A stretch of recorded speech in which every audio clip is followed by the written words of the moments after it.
La justicia del desierto, una épica de redención en el corazón de Chihuahua. En el vasto y abrasador desierto de Chihuahua, donde el sol ardía como un yunque al rojo vivo sobre la tierra reseca, se alzaba un convento de adobe blanco, un faro de aparente serenidad en el tumultuoso año de 1916.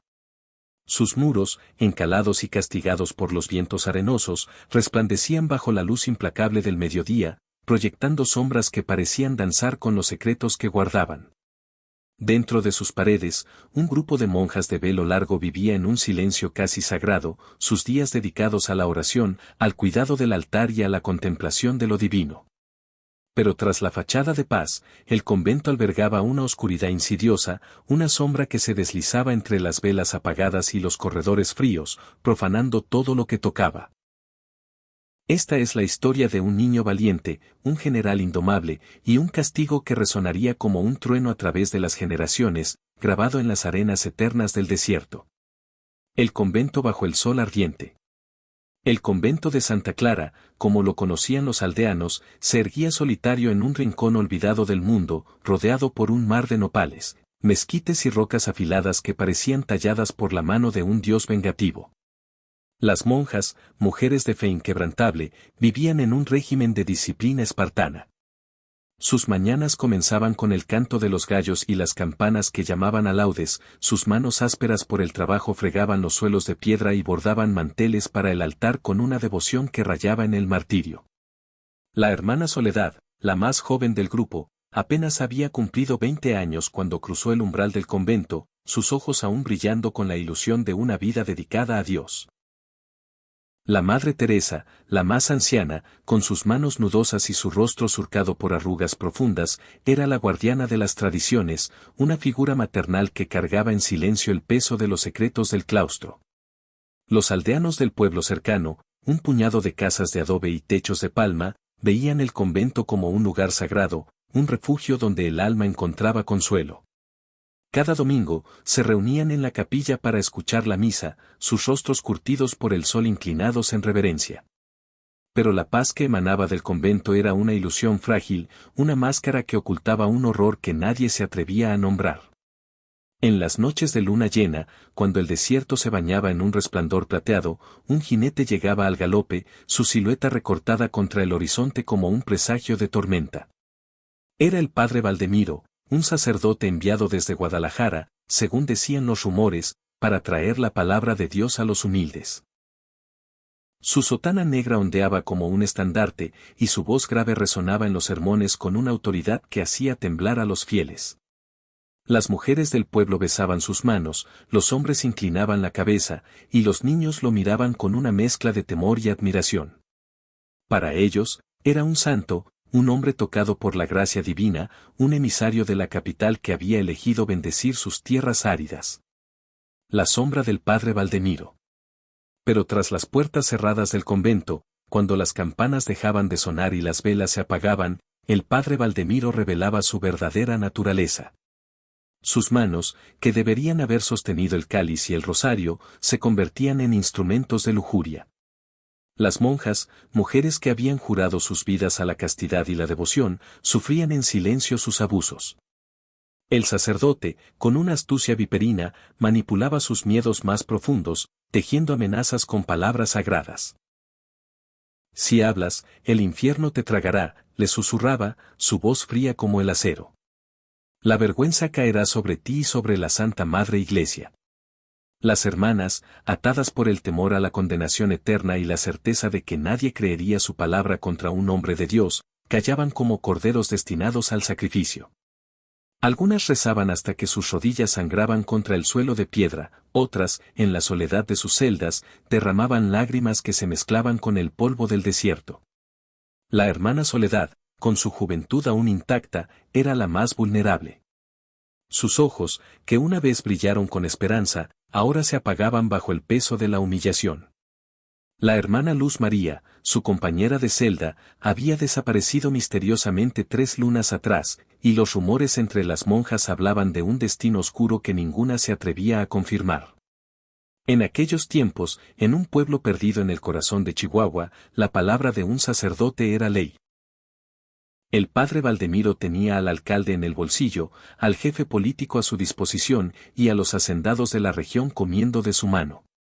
¿Quién se atrevería a desafiarlo?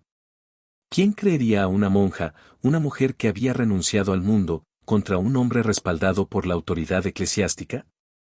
El convento, con sus muros blancos y su silencio opresivo, se convirtió en una prisión donde la fe chocaba con el terror y la esperanza se desvanecía como el agua en la arena. El testigo en las sombras. Pero los cielos, aunque parecían indiferentes, habían colocado un testigo en las sombras. Miguelito, un monaguillo de apenas 12 años, era una figura menuda en el convento, con el rostro flaco y los ojos grandes como pozos profundos. Sus manos, pequeñas y ágiles, estaban acostumbradas a encender las velas del altar, doblar los manteles litúrgicos y llevar el agua bendita para las misas. Era un niño de corazón puro, criado en la pobreza del pueblo, donde la maestra de la escuela parroquial le había enseñado a leer y escribir con una paciencia que él atesoraba.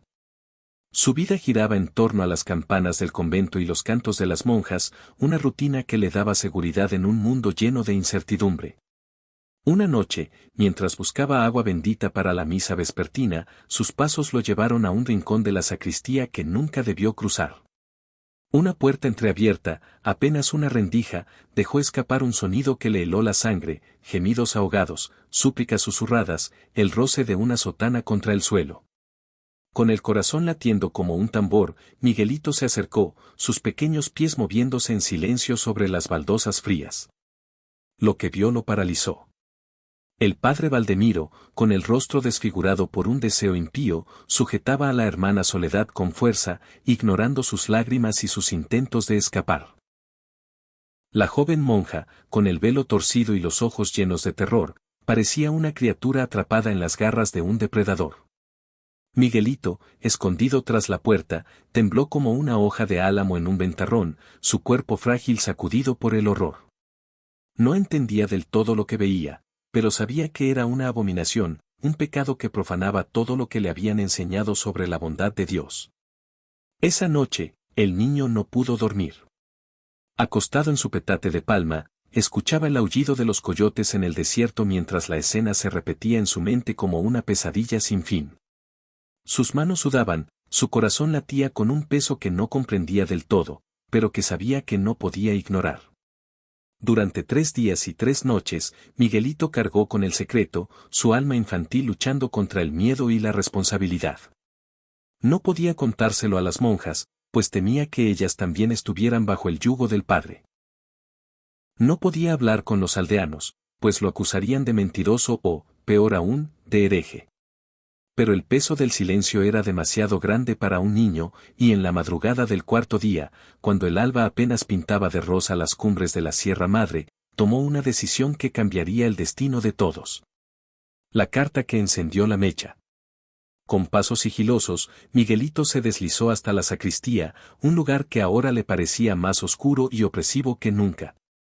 En el altar, olvidada por el padre Valdemiro, encontró una vieja Biblia, sus páginas amarillentas desgastadas por el tiempo.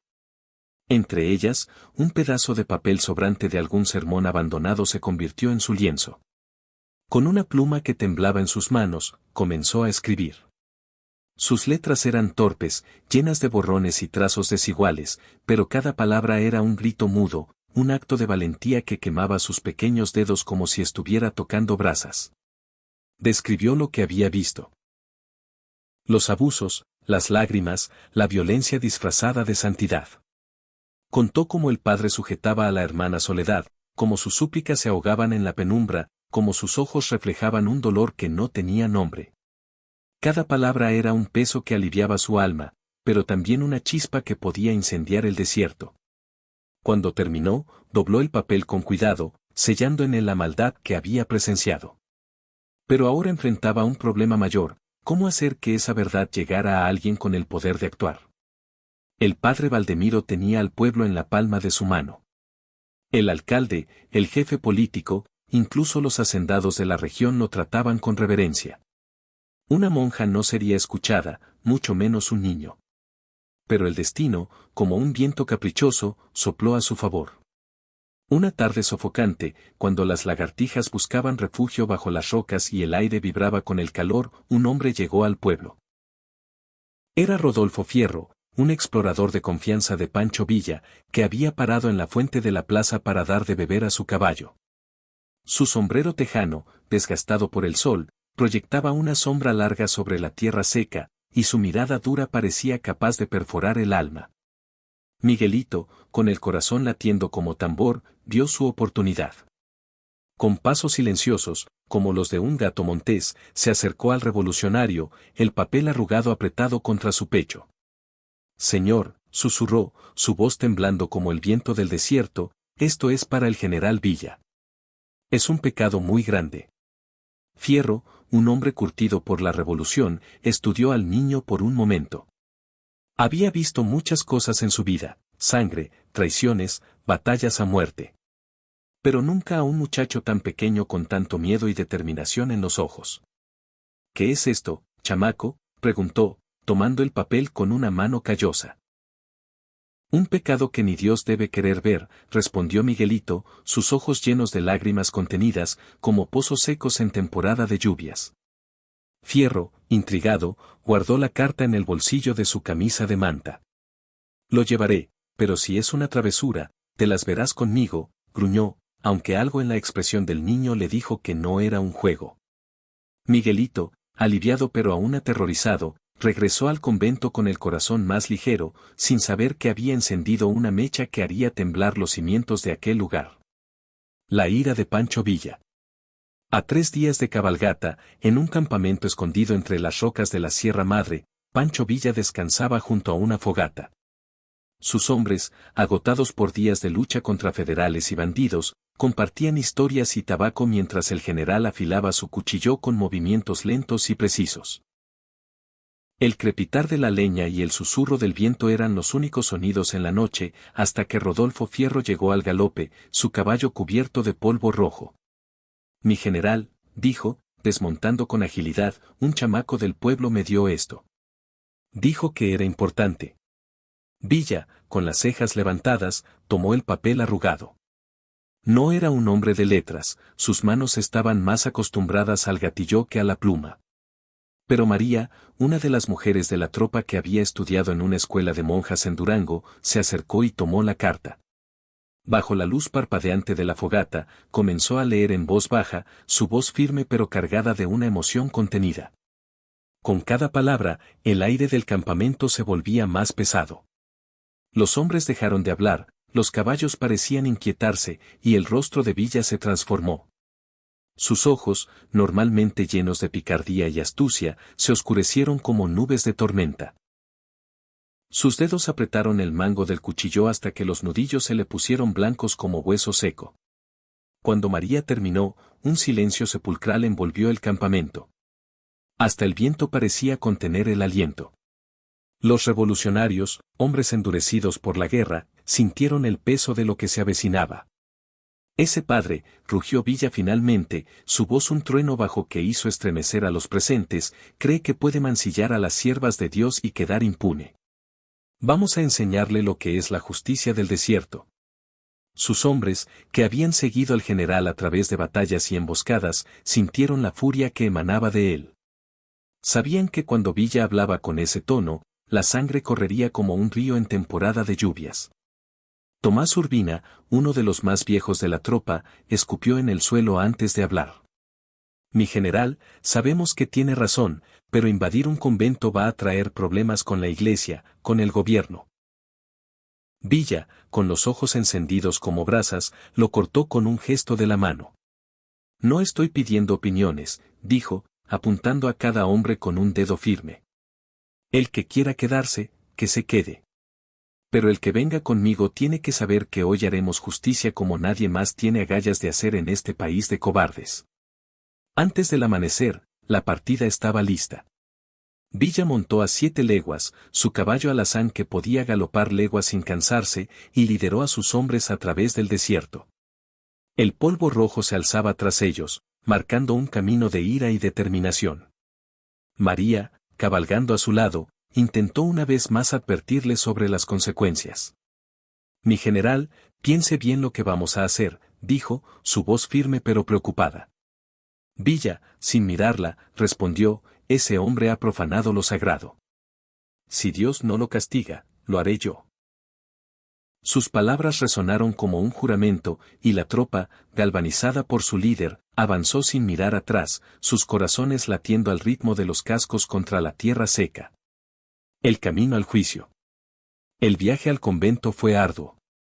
El sol, un juez implacable, quemaba desde lo alto, y el agua escaseaba en las cantimploras. Los caballos, aunque fuertes, comenzaban a mostrar signos de cansancio, sus flancos cubiertos de sudor y polvo. Pero Villa no permitía descansos prolongados. Cada parada era breve, apenas lo suficiente para mojar los labios y dar un respiro a los animales. Sentado sobre una roca plana, el general sacó la carta arrugada del bolsillo y la miró, aunque no podía leerla. No necesitaba hacerlo, María le había repetido cada palabra, y cada una se había grabado en su mente como un clavo ardiente. El relato de Miguelito, con su simplicidad infantil, era una acusación más poderosa que cualquier discurso. Hablaba de abusos, de lágrimas, de monjas desaparecidas misteriosamente tras intentar resistir. Villa, un hombre que había matado, robado y vivido al filo de la ley, sintió un asco profundo, un desprecio que iba más allá de la ira. Un hombre así usando sotana, murmuró para sí mismo, es peor que un animal rabioso. Cuando el sol comenzó a bajar, tiñendo el cielo de un rojo sangre, la partida retomó la marcha. El silencio entre los hombres era pesado, cargado de una electricidad que parecía vibrar en el aire.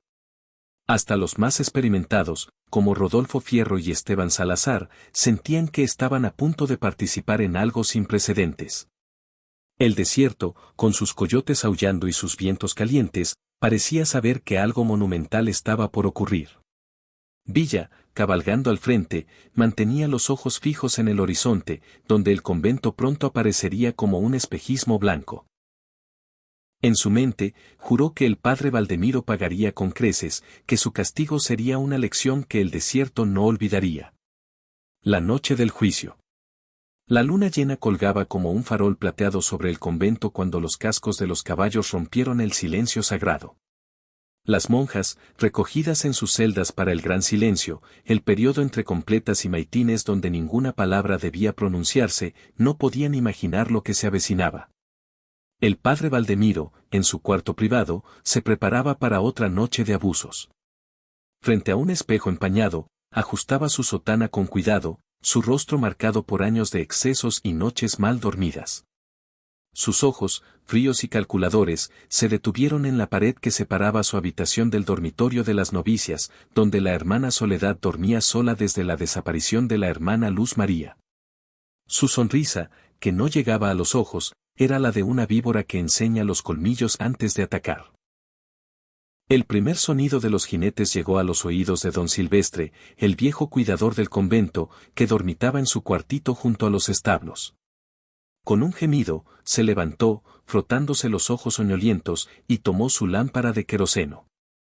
¿Quién diablos viene a estas horas?, refunfuñó mientras abría la puerta trasera. Lo que vio lo hizo retroceder como si hubiera recibido una bofetada. Frente a él, iluminados por la luz temblorosa, estaban Villa y sus hombres, armados hasta los dientes, sus sombreros tejanos proyectando sombras siniestras sobre sus rostros curtidos. Buenas noches, don Silvestre, dijo Villa, desmontando con una gracia que contrastaba con la furia que ardía en sus ojos. Venimos a hablar con el padre. ¿Está en casa? El cuidador, con las rodillas temblando como varas verdes, intentó protestar. Mi general, esto es un lugar sagrado, no se puede. Antes de que terminara, Rodolfo Fierro puso un cuchillo bajo su barbilla. El general no preguntó lo que se puede o no se puede, gruñó. Preguntó si el padre está en casa. En el segundo piso, el padre Valdemiro finalmente oyó los ruidos extraños. Con un gruñido de irritación, se acercó a la ventana. Lo que vio lo hizo retroceder como si hubiera recibido un golpe. 15 hombres armados rodeaban el convento, y al frente, Pancho Villa, con una expresión que prometía un castigo implacable. Con manos temblorosas, el sacerdote se vistió la sotana a las carreras, como si las vestiduras sagradas pudieran protegerlo. Dios mío, repetía, su voz quebrada por el pánico, mientras los pasos pesados de los revolucionarios hacían crujir las escaleras de madera. Villa irrumpió en el cuarto del padre con un puntapié a la puerta.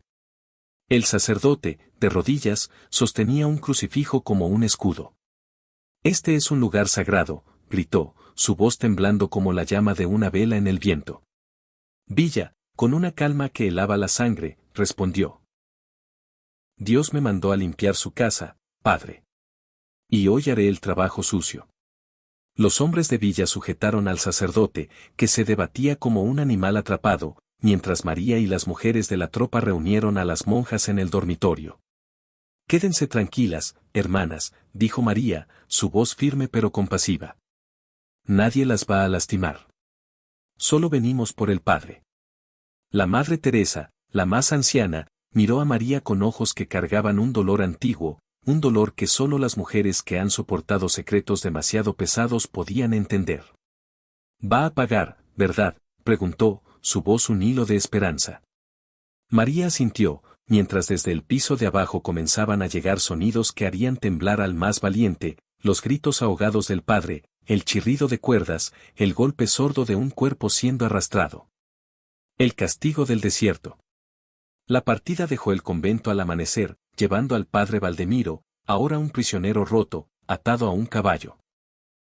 Durante 3 días, cabalgaron por el desierto, el sol quemando como un juez implacable. Los hombres de Villa, endurecidos por la guerra, sentían una mezcla de satisfacción y repulsión.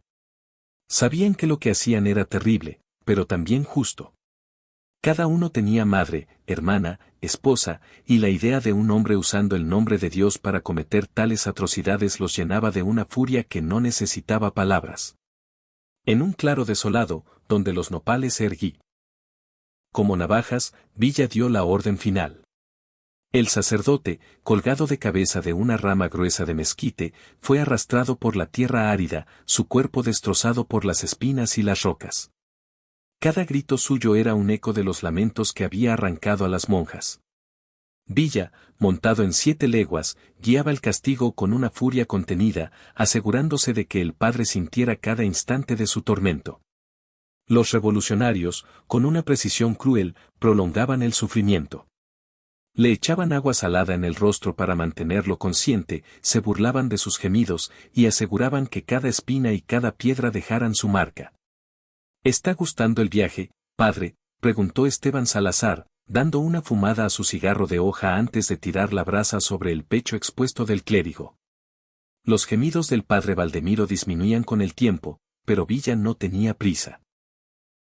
Paraban cada tanto para asegurarse de que el sacerdote siguiera vivo, consciente del castigo que él mismo había invocado.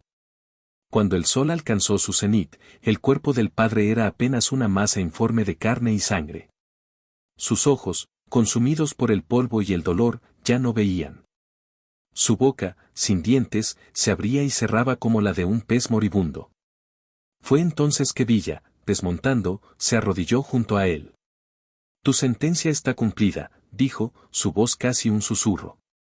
Con un movimiento rápido, su cuchillo se hundió en el corazón del sacerdote, un acto de misericordia final en un castigo brutal. Un amanecer de libertad. El silencio que siguió fue roto solo por el viento que soplaba entre los nopales. Los revolucionarios, hombres que habían visto y hecho cosas terribles, sintieron que habían limpiado el desierto de una mancha peor que cualquier bandolero. Las monjas, desde las ventanas del convento, observaron cómo la partida de Villa se perdía en el horizonte, dejando tras de sí una nube de polvo rojo. Ninguna lloró por el padre. Ninguna rezó por su alma. La Madre Teresa, con los ojos cerrados, murmuró una sola palabra: gracias. Sus manos, aún sosteniendo el rosario, temblaban con un alivio que no podía expresar.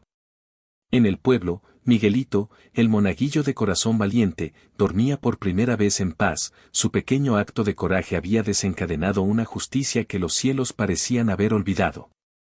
El desierto, con su sol ardiente y sus vientos inclementes, respiraba de nuevo, libre de la sombra que lo había profanado. Y en las noches de luna llena, los aldeanos contarían la historia de cómo Pancho Villa, montado en 7 leguas, trajo la justicia al convento de adobe blanco. La leyenda crecería con el tiempo, adornada con detalles que solo el desierto podía susurrar, pero en su esencia permanecería la verdad. Un niño, una carta y un general habían desafiado al mal, y el desierto, testigo eterno, guardaría su memoria para siempre.